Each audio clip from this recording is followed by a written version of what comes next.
Hello and welcome to our 5 minutes with Ekaterina blog from Dnipro. And right now I have Chris here. Chris Bessell is the head of Liverpool Debating Society, where they have a few groups. And he started a debating society in Dnipro, and I have the honor to participate and to help with this. And Chris had a crazy idea to come here personally in the middle of the war, just after the Independence Day, when there were mass shelling in Ukraine. And why, he will tell himself. Hello, Chris. Hi, Katya. How are you doing? I'm okay, thanks. I've had a really enjoyable time here. So thank you for showing me around. Okay, when you actually went out of the train, I had the feeling that you were surprised. What surprised you here? I think I was glad to be here. Yeah. I think I didn't know what to expect. So it was just really being open to new experiences. So it was more that I was pleased to see you, Alexander, who met me as well. And I think I had so many different experiences on the train and getting here and then afterwards as well. It's a bit of a shock after a bit. So I guess it was that expression that you saw on my face. What was the most, maybe not shocking, but surprising in Ukraine? What didn't you expect from here? I really didn't know what to expect. But I think the more time I spent in Ukraine, the more I understood that, the country's at war, and there are signs of that if you stay here. Even in the first, say, 12, 24 hours, you come to notice those things. So that was, one of the first things I thought. Also, how friendly the people were. They were incredibly welcoming. And I know that through talking to you and to people in the group. But I'd never met them before in person. And when you meet them in person, you understand how kind people are, how much they want to help you, and help me understand what's going on. So that was a tremendous privilege, to experience. And then just seeing just how people operate and how they live their daily lives, ordinary people living in really difficult circumstances, but doing a hell of a good job with it, in spite of the difficulties. So all of that, really. What about safety? Did you feel safe here? So, well, first of all, what I hadn't realised really was the meaning of how Independence Day might make it a bit less safe. And so I hadn't really felt unsafe at all until I was on the train and there was news of an attack on a train near Dnipro. And the train had stopped, so I thought it was possibly even on the same line. So that and because people didn't know what was going on, it made me slightly anxious for all the people on the train, as much as myself. And then when it became clearer, that, what had actually happened, it was still terrible for those people. It was awful. But the way other people on the train reacted, helped me put it into perspective. And then after that, coming into the city, I didn't really, I understand it's unsafe over a period of time for people living in the city, but because I'm only here one night, I think I understood what the risk was, I'm prepared to take it, I think it's worth it. But the overwhelming feeling was just wanting to be here and feeling it's important to be here, to help people understand, what they can do to help Ukraine. You told that you had some experience on the border with border officer. What was that? So there was one security person, customs officer or whatever, who came on, and he just looked at my passport, asked me a few questions in English, and he was fine. So I thought that was it. And then they came to take all the passports. And she asked me quite specific questions about what I was doing here. And it's very difficult to explain why a person who set up a debating society network is coming here. It's very difficult because my Russian probably wasn't good enough to explain a complex thing like that, and her English wasn't good enough. So I think she got a bit anxious about it. And then she went away and took everybody's passport and brought them all back. And when she came back, I could see her smiling on the platform. And one of the women in our compartment gave us some chocolate and said Happy Independence Day to her. And it was so humane how that interaction was. And she smiled at me when she gave the passport back. So it was absolutely fine. But I think she was just doing her job. I think, like you said before, you kind of need to be on the ball if you're security person in that situation, because some bad people might come across. So I think she was just doing her job. Yeah. Do you think she thought you were some kind of a spy? I guess she didn't know what I was. I guess she thought, why is a person who is English coming into Ukraine? You know, I think she might have thought she didn't understand really. So if you don't understand something, you get anxious, don't you? So I think maybe that was one of the things that crossed the line. Yeah. Maybe she thought, maybe I was, was I here for a good reason or a bad reason? All those things might have run through her mind, but I think she's reflected on it, maybe had a chat with colleagues and then realised, it's probably most likely I'm just some English guy coming to help, and I think England is seen as a friendly country at the moment, so I think that helped, maybe. And you told that she doesn't understand what's going on and why you come, and actually that was the first question for all of us, and in our debating society yesterday we had 6 people, 7 with Chris, and we started the debates from the question, and Chris asked the question, why did I come? So he put it to us, and I was a bad girl saying that it's for adrenaline. He was like, no, it's not the case. And then Chris told us, can you please share with everybody else? Yeah, I think that thing about it being about adrenaline is what I was really keen on not being here for, because I think, the whole thing is for me not to sensationalise things. It's to really try and understand the situation. So I said to people, and a few people did say this actually, are you here just because you want to meet us, you want to get to know us? And that was exactly the reason. So I think the whole point of our, the debating society in England is not to do it on Zoom or, Skype or something. It's to meet, human beings, in an environment where people feel comfortable. And so I remember a couple of times we'd done a few debates, and I was just embarrassed by my ignorance about Ukrainians. And I kind of got the feeling I just didn't know each person as a human being, as a person. So I thought, to do this meaningfully, it's not just a show. I'm not just having a Dnipro group because I want to show I've got a Dnipro group. I'm doing it because I seriously think it's important to have a group there. So the only way to do that meaningfully, because I think it's just false if you carry on doing that, is to come and meet. And I didn't know whether I could do that in the future. I knew it was, maybe a slight risk now, but it's the balance between risk and, and doing the right thing. And for me, it was worth it, coming here because I wanted to meet the people in person, even if it's only once, and then afterwards it's a different thing when you meet them on Zoom again, because you already know them.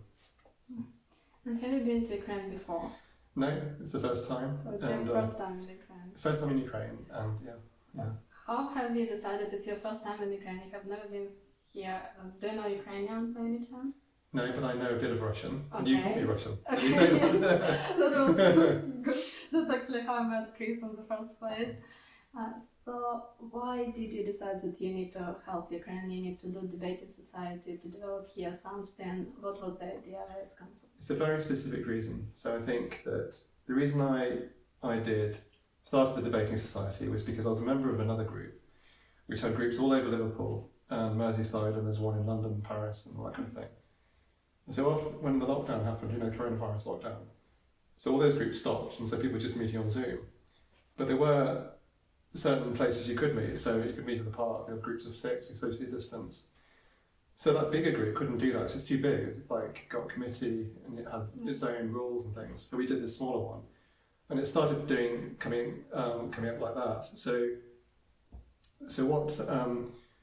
the idea was that we'd have a space where people could discuss ideas, and then obviously I was having lessons with you, and I came to understand the situation in Ukraine because I spoke to you just after the war had started, and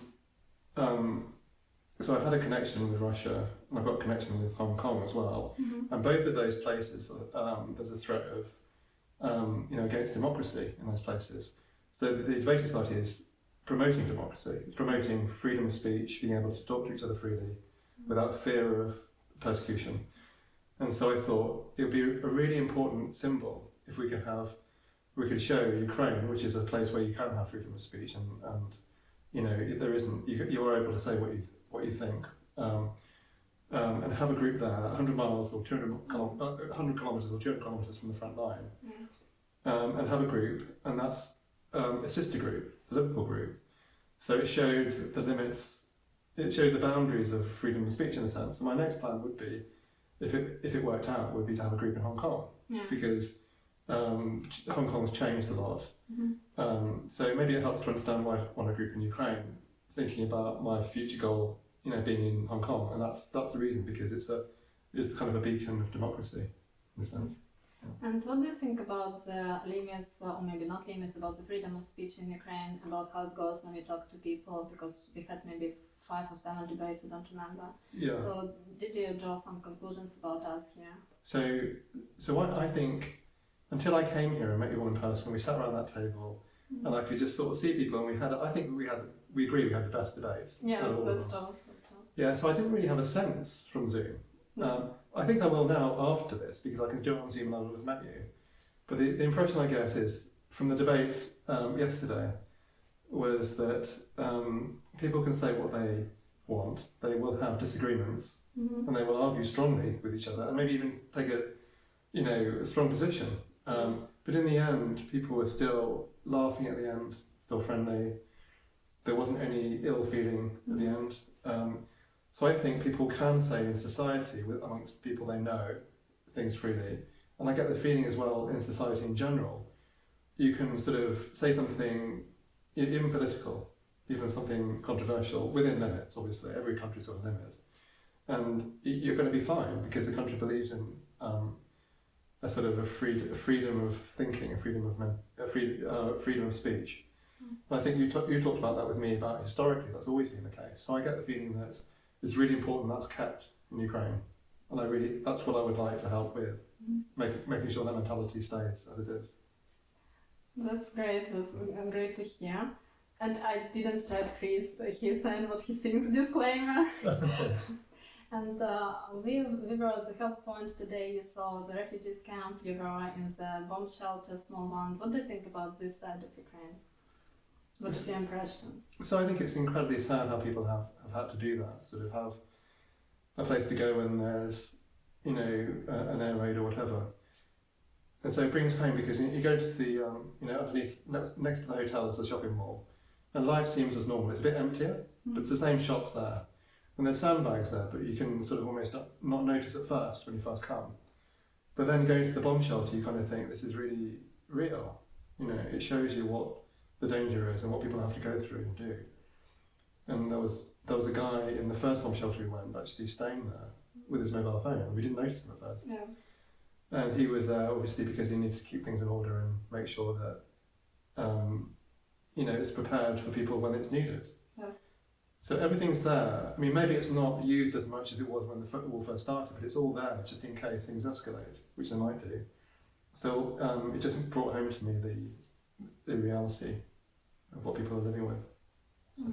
So just here and there. And also you asked everybody how the West can help, how they or know or don't know about what's going on in Ukraine. What is your reflection on this? After you heard the answers, after you saw what you saw, you are from the West, obviously, you know what people there think. So what is your conclusion here? So I think there's obviously the things like money and goods which we need to donate. So going to the Help Point, I understood that financial aid, food, clothing is really important, but also it's an information thing as well. So I think, for me, people need to understand that Ukrainians are very similar to people in the UK. So I think that there needs to be that human connection. So there's a lot of journalism on the war. There's a lot of journalism on, the battlefront and the strategy of the military situation. But there's very little on everyday life. And so what I think people need to know is that these people, the people who, are refugees, they need to have a connection with those people. I mean, there is a connection anyway, they just need to be shown the connection. So I think it's about providing that information and also making sure that people don't forget, because I think it's a news cycle, it's just how it is sometimes. But it's the war in Europe that's carrying on. And I think the most important thing is, as we've spoken about before, I don't think people in Western Europe feel that there is a risk to Western Europe. You know that that Putin and Russia could, if they feel they're doing well in Ukraine, they can move to further west. And that's something that's thought of as unthinkable. It's not even said, really. And I think that, okay, it may or may not happen, but you need to consider this. You know, you need to think, actually, you can still see scenarios why that could happen, maybe in, not this year or in 5 years, but maybe in 10 years. But by that point, it's too late. So people need to consider that question now, and that's what I think is the most important thing to do. To put that in the frame for what could be discussed. And what is your plan now after being here? I know that you need some time to reflect and to think about everything, but do you have some plans about the future, about maybe cooperation, help or something? What is just an idea? Maybe comparing before visiting and after the visiting. Did it change somehow? Well, I think it's a really profound experience, almost like a spiritual experience coming. Because there are very powerful emotions you feel because obviously I've known you and the group for, known you for longer, but the group even for quite a few number of meetings. So I think that what I would like to do is tell people about what I've seen in my small way. I'm not going to be able to tell a lot of people initially, I think, but put your lives on the video. Yeah, but I think that for me it's to write about it in a way which is considered and reflective and not sensationalized.